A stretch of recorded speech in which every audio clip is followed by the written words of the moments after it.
नमस्कार दोस्तों, मैं हरपाल सिंह फ्लोरा और आप देख रहे हैं खेलो इंडिया न्यूज़। आज की जो खबर है, आज की जो वीडियो इन्फॉर्मेशन है, यह सभी खिलाड़ियों और फेडरेशंस के लिए बहुत इम्पोर्टेंट है और मैं सभी से रिक्वेस्ट करूंगा कि इस वीडियो को आखिर तक ज़रूर देखें। इससे बहुत जो फायदा होने वाला है वो दूरगामी प्रभाव होंगे। इससे आपका जो बजट है उस पर फर्क पड़ सकता है। उसमें जो सरकार एक रियायत देती थी वो रियायत डिसकंटिन्यू कर दी गई, बंद कर दी गई। उसको रिस्टोर करना, फिर से शुरू करने के लिए हम ये जानकारी आप तक लेके आ रहे हैं और इसे एक मुहिम के तौर पर भी चलाने जा रहे हैं। एक समय था जब खिलाड़ियों को रेलवे किराए में छूट मिला करती थी। पहले भारतीय रेलवे खेल समुदाय को अलग अलग श्रेणियों में टिकटों पर विशेष रियायत देता था और कई रिपोर्टों में यह भी बताया गया है कि कुछ श्रेणियों में रियायत बहुत ऊंची, जैसे द्वितीय श्रेणी में 75% और प्रथम श्रेणी में 50% तक दी जाती थी।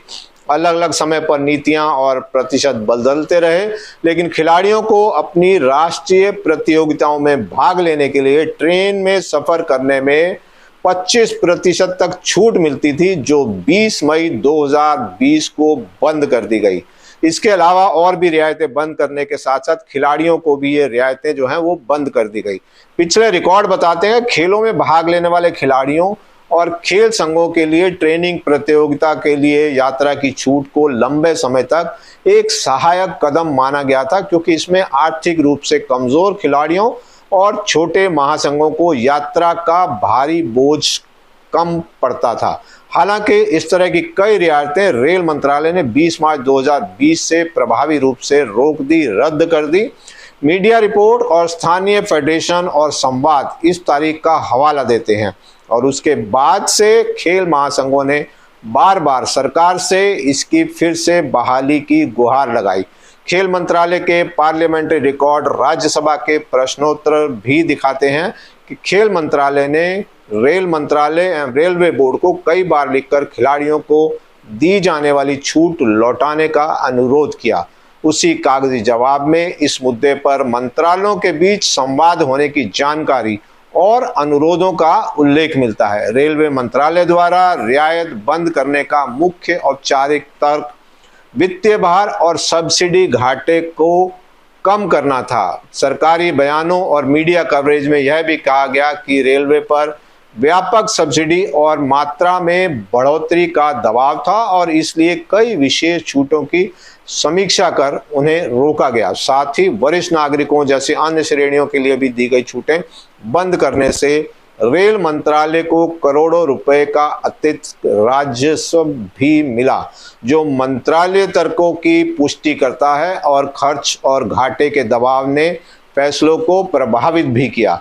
खेल महासंघों और स्थानीय खेल संगठनों ने कहा कि इस निर्णय से प्रतियोगिता यात्राओं का खर्च बढ़ा है और विशेषकर राज्य स्तर तथा जिला स्तर के खिलाड़ियों जो अनियमित स्पॉन्सरशिप पर निर्भर रहते हैं, उन्हें सीधे नुकसान हुआ है। इस पर कई संवेदनशील समूहों ने पीटी उषा यानी भारतीय ओलंपिक संघ अध्यक्षा और खेल मंत्रालय से हस्तक्षेप करने का अनुरोध किया और कुछ मामलों में फेडरेशन के लोगों ने भी आईओए व खेल मंत्रालय के साथ मुद्दे उठाए, पर सार्वजनिक तौर पर अभी तक कोई स्थायी नीति या घोषणा या रियायत पुनर्स्थापित करने का निर्णायक ऐलान नहीं हुआ है। पार्लियामेंट्री दस्तावेज और प्रेस कवरेज यह भी दर्शाते हैं कि खेल मंत्रालय ने रेल मंत्रालय से इस मसले पर बार बार पत्राचार किया और संसद में प्रश्न भी उठे हैं, परंतु रेल हितों, बजट और कुल सब्सिडी बजट के संतुलन के चलते ठोस बहाली अभी तक तय नहीं हुई है। संक्षेप में कहा जाए तो पहले खिलाड़ियों महासंघों को दी जाने वाली ट्रेन रियायतें विभिन्न श्रेणी नियमों के अनुसार एक उपयोगी सामाजिक सहायता थी। 20 मार्च 2020 के बाद रेलवे ने कई रियायतें रोक दी, जिससे खिलाड़ियों व महासंघों पर आर्थिक दबाव बढ़ा। खेल मंत्रालय और महासंघों ने इस बंदी के खिलाफ आवाज उठाई और पुनर्स्थापना के लिए रेल मंत्रालय से संवाद किया, पर प्रभावी सार्वजनिक रूप से घोषित बहाली अभी नहीं हुई है। कारणों में रेलवे का वित्तीय बोझ और सब्सिडी कटौती सरकारगत प्राथमिकताएं प्रमुख बताई गई हैं। यह मामला अब गरमाने लगा है हुआ यूं है कि हाल ही में आईओए अध्यक्षा पीटी उषा इंदौर गई थी, जहां इंदौर हॉकी एसोसिएशन ने उनसे मुलाकात की और रेलवे द्वारा मिलने वाली रियायत को फिर से शुरू करवाए जाने की मांग की। हालांकि पीटी उषा ने उन्हें आश्वासन जरूर दिया है, लेकिन लगता नहीं कि वह दूसरे जरूरी कामों के बीच इस मुद्दे पर खेल मंत्रालय से चर्चा कर पाएंगी। हमने मैडम पीटी उषा से इस विषय पर बात करने की कोशिश की, लेकिन उनसे संपर्क नहीं हो पाया है। इसी सिलसिले में हमने रेलवे अधिकारियों से समय मांगा है। इस मुलाकात से जो भी जानकारी मिलेगी हम आप तक अवश्य पहुंचाएंगे। इस विषय पर हमने खेल मंत्रालय तक जानकारी पहुंचा दी है और मैं खुद भी इस विषय पर खेल मंत्री से चर्चा करूंगा। क्यों ना आप सब और हम मिलकर इसे एक मुहिम के रूप में चलाएं और खिलाड़ियों को मिलने वाली रियायत को फिर से शुरू करें। मैं न्यूज़पेपर एसोसिएशन ऑफ इंडिया की तरफ से भी खेल मंत्री और रेल मंत्री के साथ साथ प्रधानमंत्री जी से इसे फिर से शुरू करने की गुजारिश करूंगा।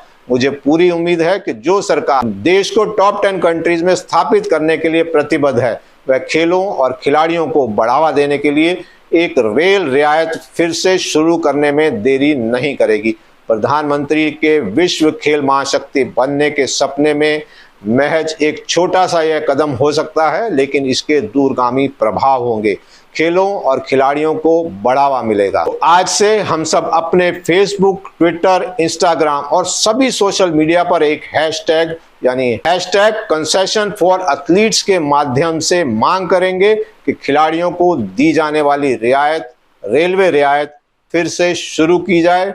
और उम्मीद करते हैं कि जब सभी खिलाड़ी मिलकर इस आवाज को उठाएंगे तो यह आवाज प्रधानमंत्री तक जरूर पहुंचेगी और आप सभी को जो रियायत मिलती थी 25% रियायत नेशनल टूर्नामेंट और उनके पार्टिसिपेट के लिए रेलवे द्वारा दी जाने वाली यह रियायत फिर से जो है वो रिस्टोर हो सकेगी, फिर से मिलने लगेगी। तो आप सभी को बिना देरी किए अपने सोशल मीडिया पर इस हैशटैग के साथ अभी और आज ही से लगातार पोस्ट करनी है और इस मुहिम को आगे बढ़ाना है। जब भी आप इस तरह का पोस्ट करेंगे जिसमें आप #कंसेशन फॉर एथलीट्स के साथ साथ #खेलो इंडिया न्यूज़ भी करना ना भूलें, ताकि आपके सभी जो पोस्ट हैं वो हम प्रधानमंत्री, खेल मंत्री और रेल मंत्री तक पहुंचा सकें और आपके जो मैसेज हैं उनको हम फिर से रीपोस्ट कर सकें। तो दोस्तों, अगर आपको वीडियो पसंद आई हो तो लाइक ज़रूर कीजिएगा।